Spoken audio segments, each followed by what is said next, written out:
The mother know exactly it's the good idea, but because it's hers, she don't want to use them.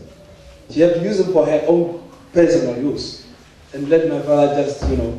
And when my father come back to me and say, no, we'll go 50-50, I'll take one of mine and one of hers. I said, I would rather be happy than all two of yours just being used.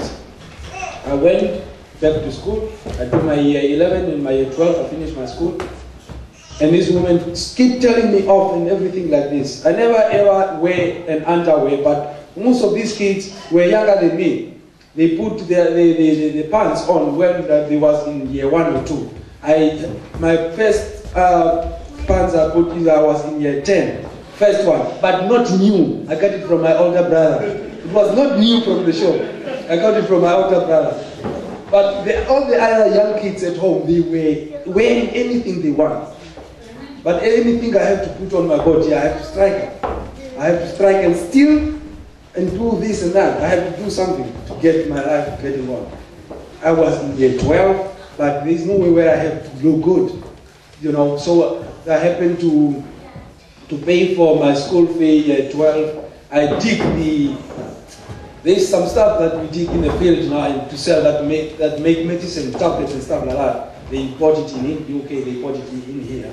So they get manufactured here. So I go in the field and make 2 bags and sell this myself and pay for my school fee and buy myself clothes and stuff like that. And when I finished school, I didn't have money to go to university or college. I went back to my ex-principal when I was in year 6. I went to him and said, you know, all the teachers are a bit old. Can I help you with the young kids with football so that I can train them football, you know, because teachers didn't bother, they lay back, you know. They are quite grown-up people as well. He said, okay, you can start, take the kids and train them and then do some tours with them and stuff like that. It was only 2 months. And then he said, there is one lady, one of the teachers is going for maternity leave. Just take over from her and the government will pay you. And as soon as I take over, I get my first salary, I register to the teaching training diploma straight away. And then there was another post come up as well. When the teacher came back, there was another post come up as well. I took over that position because I'm now trained as a teacher. I do the in-service training while I'm teaching and starting. So things look good now. I have the house from the government gives me a house now. I'm getting paid.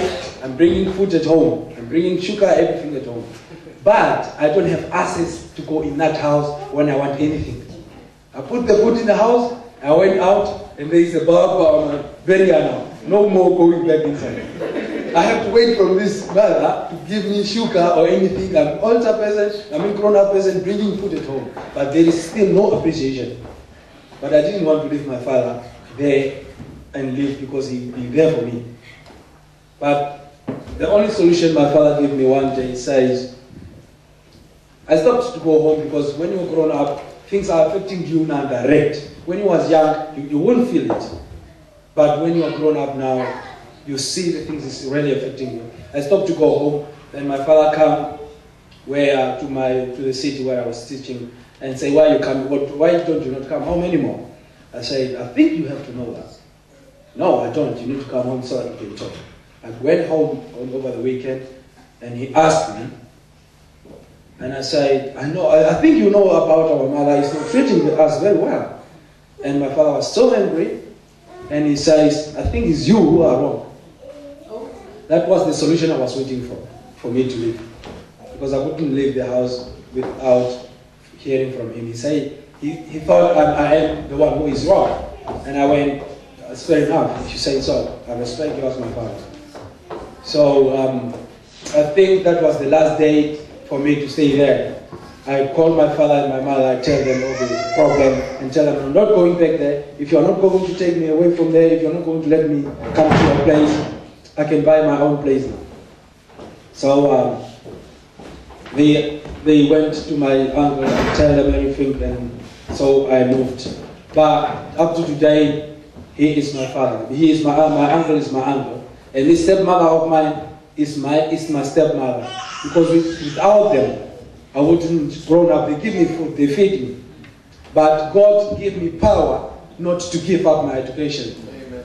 He gave me power not to look back. I happened to become a teacher. I qualified. I did my diploma and qualified teacher. And I didn't look back. All these words that these women were telling me, all the smell, all the wetting of the beds are behind me now. So I am now in UK. Where are all those kids? They're good looking, smelling nice, looking nice. Where are they today? No, none of them even finished school. None of them finished school. But the money were pumped in their pocket. But none of them finished school. I did. But I think Lord have done his job. So that was my testimony.